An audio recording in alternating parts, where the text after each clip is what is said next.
예, 머니스토리 시간입니다. 오늘 이 시간에는요, 권영석 전문가와 함께합니다. 안녕하세요. 안녕하세요. 네, 반갑습니다.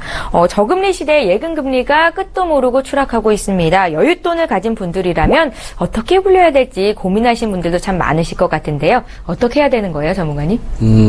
일단 저 같은 경우에는 이게 뭐 많은 돈은 아니지만은 작년에 이제 주식시장이 굉장히 좋았을 때 조금씩 이제 분산 투자 포트폴리오를 통해서 분산 투자를 조금 하긴 했습니다. 네. 그런데 실질적으로 이제 수익 자체가 저는 뭐 이렇게 많이 안 나더라고요. 안 나서 지금 현재는 금리가 이제 계속해서 이제 떨어지다 보니까는 그 분산되어 있던 그 자금들을 한 군데로 모을 지금 생각을 지금 현재 하고 있고 지금 실행을 하고 있습니다. 그러다 보니까 저 같은 경우에는 이제 앞으로 단기 투자, 어떤 리스크가 큰 단기 투자를 갖다가 이제 뭐 투자를 하는 것보다는 장기적으로 봤을 때 수익을 극대화시킬 수 있는 그런 상품들을 지금 현재 이제 고민을 하고 있고요. 그 중에서 가입이 되어 있는 어떤 연금보험이라든가 아니면은 뭐 저축성 보험들의 그 추가납입을 할 수 있게끔 그 형태를 지금 보고 있는데 그 중에서도 최저보증 이율이 조금 높은 것들 이제 그런 상품들, 그 다음에 이제 확정금리형 상품들, 그런 상품을 지금 관심 있게 지금 현재 보고 있는 상황입니다. 네, 혹시 권영석 전문가께서 가장 기본적으로 가입하고 계신 상품이 있으실까요? 저 같은 경우는 이제 금융상품이라고 하더라도 실질적으로 이제 단기 투자 상품은 사실 조금 기피를 하고요. 물론 뭐 이제 그 변액상품 같은 경우도 지금 현재 저는 투자를 하고 있습니다. 투자를 하고 있고, 그 다음에 연금저축이나 연금보험 상품도 지금 현재 가지고 있고, 그 다음에 보장성 보험 자체도 지금 현재 가지고 있는데 중요한 거는 그 부분에 대해서 그 금융상품에 대해서 정확하게 알고 그거를 극대화시킬 수 있는 효과를 뭐 볼 수 있는 그 점을 갖다가 생각을 하셔야 되는데 일반적으로 이제 소비자분들께서는 거기까지는 조금 잘 많이 모르세요. 그래서 극대화시킬 수 있는 방법은 바로 추가납입이라는 것들이 있고 그 다음에 이제 10년이 지나게 되면은 비과세 효과를 볼 수 있게끔 세금을 안 낸다라는 거죠. 이제 그 비과세 효과를 볼 수 있는 그런 상품들을 지금 현재 그 준비를 해야 될 것 같습니다. 예, 권영석 전문가께서는 워낙에 전문가시니까 분산 투자를 잘 하고 있다라는 생각이 드는데요. 저금리 시대의 글로벌 금융시장이 불안해서 마땅한 투자처를 찾지 못하고 계신 분들이 참 많으세요. 이런 분들 사이에서 저축은행 예금이 인기를 몰고 있다는데 어떻습니까? 예, 저축은행 지금 현재 시중은행 같은 경우에는 제일금융권 같은 경우에 지금 현재 뭐 2% 미만의 이제 금리를 주고 있지만 저축은행 같은 경우에는 최근에 뭐 3.5%까지 금리를 최고로 주는 데가 있긴 있습니다. 시중은행과 마찬가지로 그 예금자 보호도 가능하고요. 그다음에 뭐 입출금도 뭐 자유롭기 때문에 이제 똑같은 효과를 볼 수 있는 그 장점은 있습니다. 장점이 있는데 단점은 또 뭐냐면은 사실 동네 어귀 돌아가면은 우리 그 은행 한두 군데는 꼭 있잖아요. 예.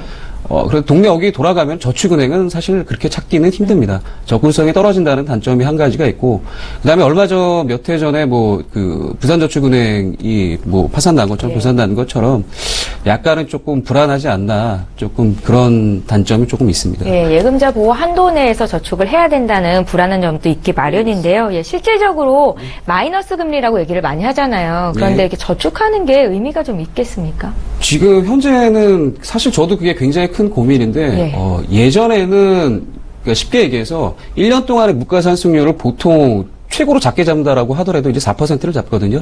그래서 은행에 예를 들어서 적금을 부어가지고 그 수익이 물가상승률 4% 이상만큼의 효과가 났을 때만 그 돈의 가치가 있는 건데 예를 들어서 지금 2016년 7월 현재 1,000만 원의 가치가 2018년 7월 1,000만 원의 가치가 없다라, 돈의 가치가 떨어진다라는 얘기입니다.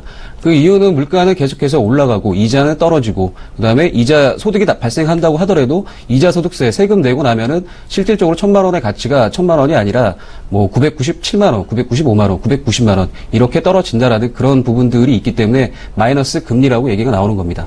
예, 이런 가운데 저축보험이나 연금보험을 통해서 노후 자금을 마련하시는 분들이 참 많으신데요. 보험 상품을 통한 투자, 장단점이 있다면 어떤 것들이 있을까요? 예, 일단 보험 상품 같은 경우에는 일단 장기 투자이기 때문에 중간에 계속 누차 말씀을 드리지만 보험이라는 상품 자체는 중간에 해약을 하시게 되면은 그러면 손해를 원금에 대한 부분에 대해서 항상 손해를 보신다라는 생각을 항상 가지고 가셔야 되고요.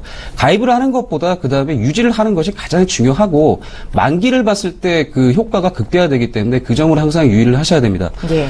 그렇기 때문에 이제 그 장점 같은 경우에는 일단 그 장기로 갔을 때 일단 10년이 지나게 되면은 비과세 혜택을 첫 번째로 보실 수가 있고 그 다음에 추가납입이라는 그 부분이 있는데 예를 들어서 지금 현재 뭐 100만 원을 저축을 할 것을 그걸 절반으로 줄여갖고 50만 원으로 저축을 하고 거기다가 추가 납입을 했을 때 그 형태가 가장 뭐 효율이 가장 극대화될 수 있는 그런 형태를 띠고 있습니다.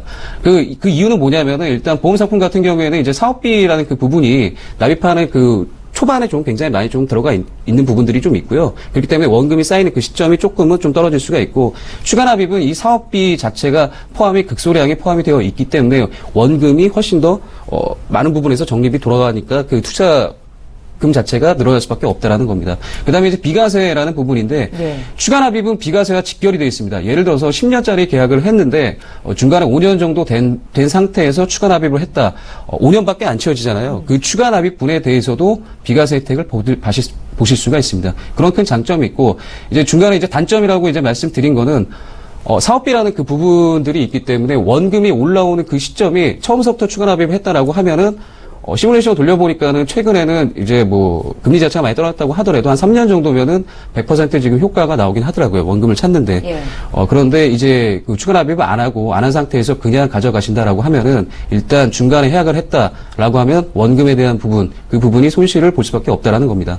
예, 보험 상품을 통한 투자는 일단 시간에 대해서 투자를 하는 거기 때문에 중간에 좀 해지를 한다거나 했을 경우에는 큰 손해를 볼 수 있겠다라는 말씀 주셨고요. 10년 이상이 되면 비과세 혜택도 받을 수 있을 뿐더러 또 추가 납입을 통한 또 수익 극대화까지 이뤄낼 수 있겠다라는 말씀 들어봤습니다. 해지 환급금이나 최저 보증 이율을 비교해봐라라고도 많이들 말씀을 하시는데요. 용어도 생소하고요. 어떻게 비교해야 될지 잘 모르겠거든요. 팁을 좀 주신다면요.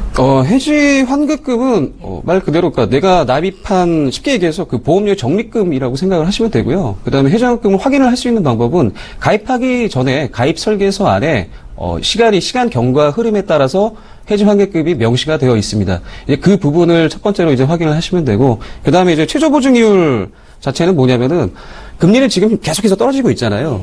그런데 어떠한 상품이 예를 들어서 지금 현재의 금리는 3%의 수익을 내가 지금 주고 있지만, 그렇지만 금리가 1% 미만으로 떨어진다라고 하더라도 그 상품이 최저 보증 2%를 보증한다라고 하면은 1%대의 금리가 굴러간다라고 하더라도 2%는 무조건 보증을 한다라는 겁니다.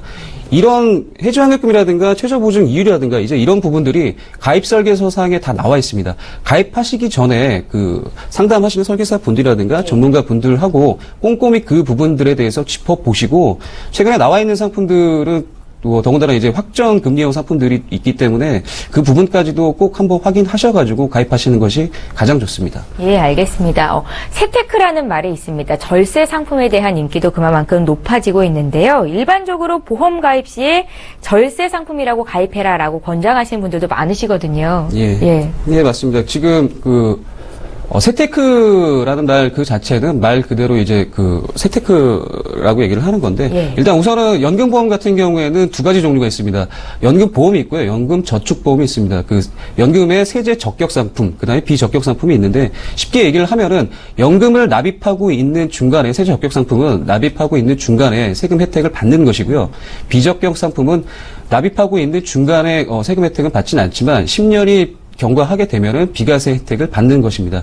지금 이제 그렇게 나눌 수가 있고 네. 연금 저축보험 같은 경우에는 지금 근로소득자분들이 지금 세액공제를 하실 때 이제 그때 이제 많이 받으시는데 연간 300만 원 한도로 해가지고 이제 그 받으실 수가 있고 첫 번째로 두 번째는 이제 보장성 보험은 100만 원 한도 안에서 1년에 그 세액공제를 받으실 수가 있습니다. 예, 지금 연금보험과 연금저축보험에 대해서 말씀을 하셨는데요. 절세 가능한 상품 또 다른 것들이 있을까요? 절세 가능한 상품은 일단 그 브라질 국채가 있는데 브라질 국채 같은 경우에는 거기 수익분에 대해서는 일단은 비과세, 다른 나라의 국채하고는 틀리게 좀 비과세를 받으실 수가 있고 그다음에 이제 국내 주식형 펀드를 활용하는 방법이 있습니다. 국내 주식형 펀드 중에 이제 매매 차익을 세금 감면을 해주는 혜택을 해주는 상품들이 있거든요. 예. 이제 그 부분을 잘 한번 골라보셔도 괜찮을 것 같고요. 그 다음에 세 번째로 10년 이상 장기 채권이 있습니다. 10년 이상 장기 채권을 그 상품을 3년 이상 유지를 하시게 되면은 지방소득세 분리과세되는 33% 그 부분에 대해서 세제 혜택을 받으실 수가 있고 그 다음에 세금 우대 저축이 있습니다. 1,000만 원 한도로 해서 재형 저축도 포함이 되어 있고요.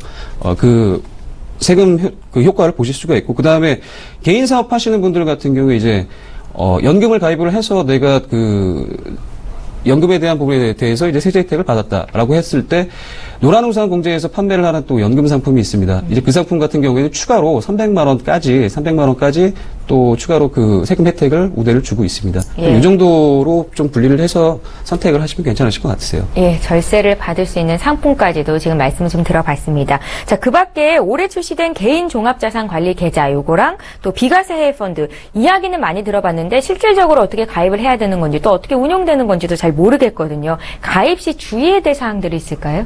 일단 그 ISA가 이제 개인 종합 자산 관리 계좌라고 얘기를 하는데 예금이나 적금 펀드 그다음에 ELS 파생 상품들까지도 각각 따로 이제 분류가 되어 있던 그 계좌들 하나로 묶어 가지고 이제 관리를 해 주는 거고요.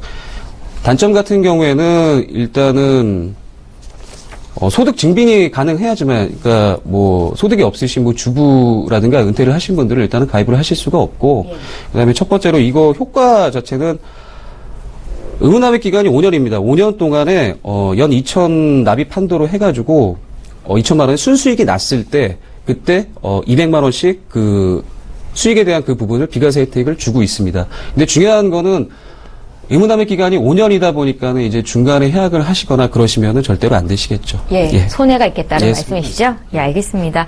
저금리 시대 투자 상품 추천해 주실 만한 것이 있다면 권혁수 전문가님 의견 듣고 싶어요. 저금리 시대에 추천할 만한 상품, 사실, 개인적인 성향에 따라서 굉장히 틀린데, 저를 예를 들어서 이제 말씀을 드리자면, 물론 저는 이제 금융 상품을 조금 많이 다루다 보니까, 좀 여기저기 조금 투자를 했다가, 지금 현재는 이제 금리 자체가 저도, 굉장히 초저금리인 거는 제가 살면서 좀 처음 겪는 거잖아요. 일을 하면서도 그렇고.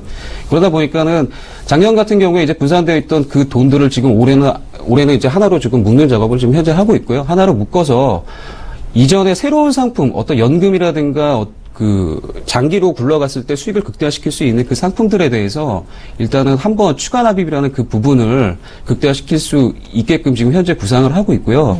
그렇게 하시는 것이 가장 좋은데 일단 추가 납입은 비과세하고 직결이 되어 있습니다. 중간에 불입을 한다라고 하더라도 일단은 처음에 계약한 그 시점에서 10년이 경과하게 되면은 중간에 추가 납입을 한다고 하더라도 그 추가 납입 분까지도 비과세 혜택을 보기 때문에 그렇습니다. 그래서 저금리로 지금 계속 이 저금리 지도가 계속 지속될 거라고 지금 예상이 되고 있기 때문에 실질적으로 단기성 투자, 어떤 그 원금 손실이 큰 단기성 투자보다는 조금 약간 10년 혹은 15년, 20년 장기로 내 그 자산을 굴렸을 때 수익을 극대화시킬 수 있는 그런 부분들을 첫 번째로 생각을 하셔야 되고, 그 중에 이제 만약에 연금이라든가 이제 그 보험 상품을 이용을 하신다라고 했을 때는 항상 추가 납입을 염두에 두고 꼭 투자를 하셨으면 좋겠습니다. 예, 잘 알겠습니다. 마이너스 금리 시대에 대처하는 우리들의 자세에 대해서 권영석 전문가와 이야기 나눠봤는데요. 지금 나눈 이야기 내용 화면으로 다시 정리해 드릴게요.